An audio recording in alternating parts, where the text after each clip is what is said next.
Olá, chegando para você mais um Rezando a Palavra. Que bom saber que você está aí do outro lado, fica já a semana inteira esperando para juntos rezarmos a liturgia do fim de semana, a liturgia do domingo.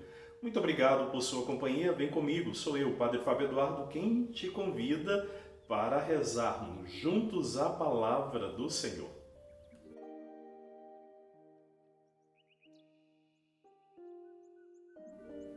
Meu querido irmão, minha amada irmã, coisa boa poder nos encontrarmos mais uma vez pela graça de Deus. Olha, quero dar as boas-vindas aos novos inscritos, isso mesmo.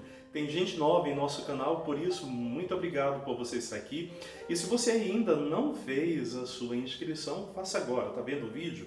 Vai lá, se inscreva logo aqui embaixo, ative o sininho para todas as vezes que nós formos publicar algo, você seja notificado imediatamente. E não esqueça de deixar aquele comentário, deixar o seu joinha, compartilhar o seu vídeo, combinado? Muito obrigado mais uma vez por você acolher aí em teu coração ou em qualquer lugar que você estiver.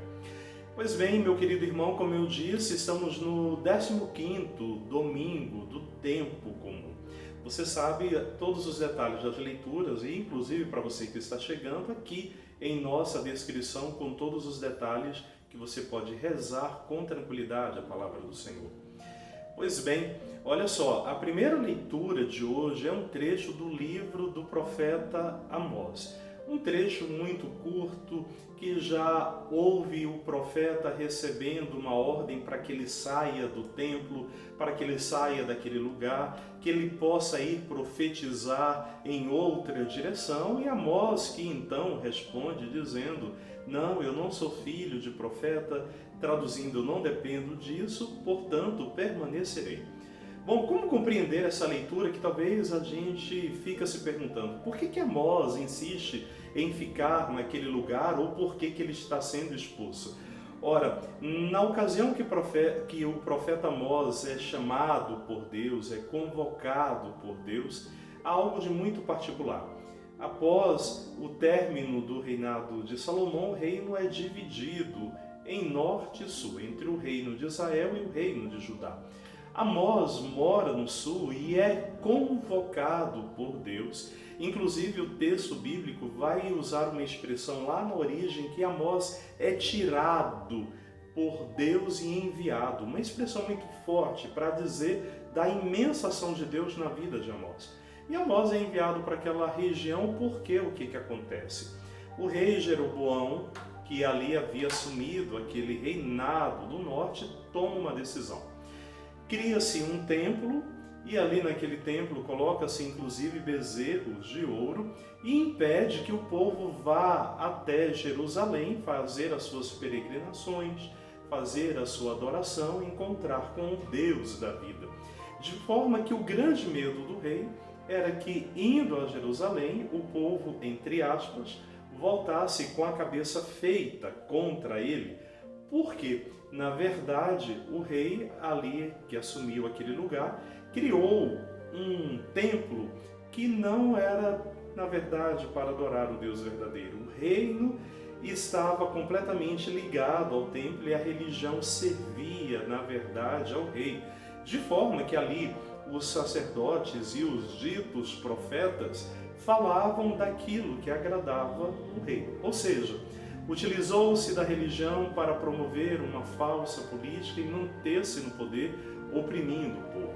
Daí vem esse trecho bíblico de onde Amós é enviado por Deus e quando ali chega, um dos sacerdotes, um dos profetas do templo ligado ao rei, vai dizer para Amós sair daquele lugar.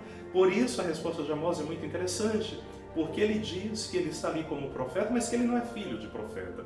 Ele era um homem do campo, vaqueiro, trabalhava na roça, numa linguagem bem simples. E Amós então vai deixar muito claro que ele foi enviado exclusivamente por Deus. E que ele não está para fazer um jogo de interesse político das lideranças da época. Assim, a voz de Amós é uma voz muito atual, pois independente de quem esteja no poder, se este não for a favor do povo, não está a favor de Deus.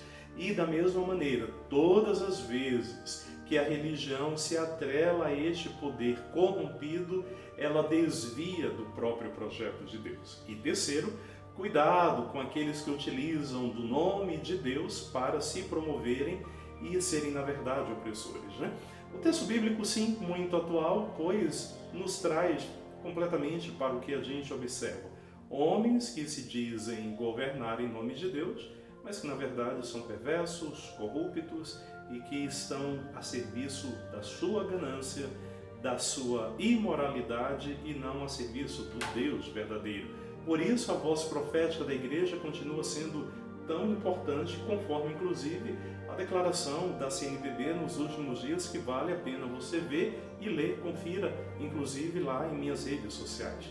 Assim, compreendendo, a voz da igreja será sempre uma voz em nome de Deus, independente de quem esteja no poder, pois a vida, a ética, a moralidade, e se falando de uma sociedade democrática, esses valores estão sempre em primeiro lugar. Assim, queridos, compreendendo a beleza e a atualidade dessa palavra, o Evangelho nos apresenta, completando inclusive a riqueza dessa primeira leitura. Jesus apresenta os discípulos sendo enviados. Os discípulos que são enviados e ao mesmo tempo recebendo uma missão. Quando são enviados, Jesus diz algumas coisas importantes. Levai cajado, sandália nos pés, não levei 2 túnicas, apenas uma sacola, e por aí vai. Jesus que descreve o seu enviado como aquele que é marcado, primeiro, pela confiança plena na providência.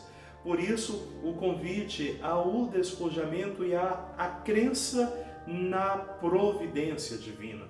Quando Jesus também convida a esse despreendimento, à confiança na providência, Jesus aqui completa aquilo que o Antigo Testamento já apresentava na primeira leitura. Os seus discípulos não são homens que buscam o poder político, o poder ganancioso, o poder corrupto, inclusive que foi uma das tentações vencidas por Jesus. Da mesma forma, Jesus deixa claro para aqueles que eles envia que estão a serviço dos mais sofridos, dos mais vulneráveis, que está a serviço dos corações maltratados, dos corações abandonados. Assim, Jesus deixa muito clara a missão dos discípulos, que é a mesma missão dele. Por isso é bonito quando a gente encontra lá na parte final do Evangelho proclamado para nós neste fim de semana, Jesus que vai dizer, e para que os próprios discípulos anunciem, convertei-vos. Palavra fundamental nos tempos de hoje. Olha, queridos, precisamos realmente voltar os nossos olhos para o Evangelho, porque parece que a gente tem se perdido em ideologias que nos distanciam de Jesus. Assim, convertei-vos. Converter de que maneira? Corações mais sensíveis, pessoas mais tolerantes, pessoas que sejam realmente compassivas, que vivam da compaixão, pessoas que sejam solidárias, inclusive neste momento tão conturbado que nós vivemos, diante dos mais de 500 mil de mortos que nós enfrentamos nesta terrível pandemia em nosso país. Precisamos de um coração convertido para não colocarmos, tentarmos tapar o sol com a peneira, como nós dizemos no dito popular, ou querermos uma religião desconectada da realidade, conforme nós já rezamos outras vezes, e que não leva em consideração todos os desmandos que nós vivemos. Assim, precisamos sim nos converter. Precisamos nos converter, inclusive, para sermos mais amorosos, mais fraternos. E aí é bonito, porque nessa última parte do Evangelho, Jesus então diz que os próprios discípulos, ao serem enviados, curai os enfermos, sarai as feridas, E é bonito porque, de fato, a gente entende que o verdadeiro papel do enviado de Jesus é curar tantos corações feridos. E penso que neste tempo, há anos que a gente vem vivendo um adoecimento da sociedade. E agora nós encontramos sim uma sociedade necessitada de cura, necessitada de carinho, necessitada de atenção. Assim, essa palavra de hoje nos faz tão diretos na realidade, tão atualizados nessa realidade, de olhar para tantas pessoas que precisam ser curadas, tratadas, libertadas, pois essa é a missão do enviado, Jesus. E para terminar, a segunda leitura, um trecho bonito da carta aos Efésios, um verdadeiro hino de louvor ao Deus da vida, ao Deus que enviou o seu Filho para nos salvar e que, graças a essa entrega, nós somos eleitos. Olha que coisa bonita! Uma das coisas mais bonitas dessa segunda leitura é saber que nós fomos eleitos. E aí, nessa eleição, nós formamos uma nova aliança, o povo da nova aliança. E assim, meu querido irmão, minha querida irmã, termino dizendo que a pertença a este novo povo de Deus, a pertença a essa nova aliança, mais do que pensarmos que seja um privilégio, devemos pensar que é um compromisso. Porque uma vez escolhidos por Deus, devemos lutar para que sejamos dignos de fazer parte deste povo.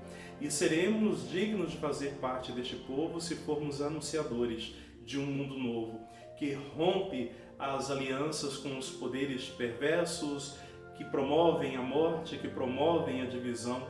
Honraremos este Deus que nos escolheu quando entendemos que nós somos enviados para curar, não para adoecer.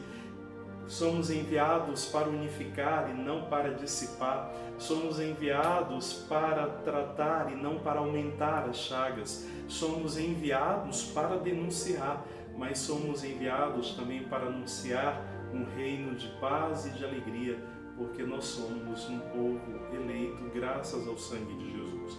Que assim sejamos fiéis a este nosso discipulado e que você possa perseverar. Por fim, convido você, vai lá em minhas redes sociais, no Instagram, @FEduLimaSantos, ou no meu Facebook, Padre Fábio Eduardo. Acompanhe lá, porque vem com Maria para nós, São Maria da Gratidão. Quer saber mais? Como eu disse, confira lá em nossas redes sociais. Muito obrigado por você estar aqui, paz e bem, e até breve, se Deus quiser.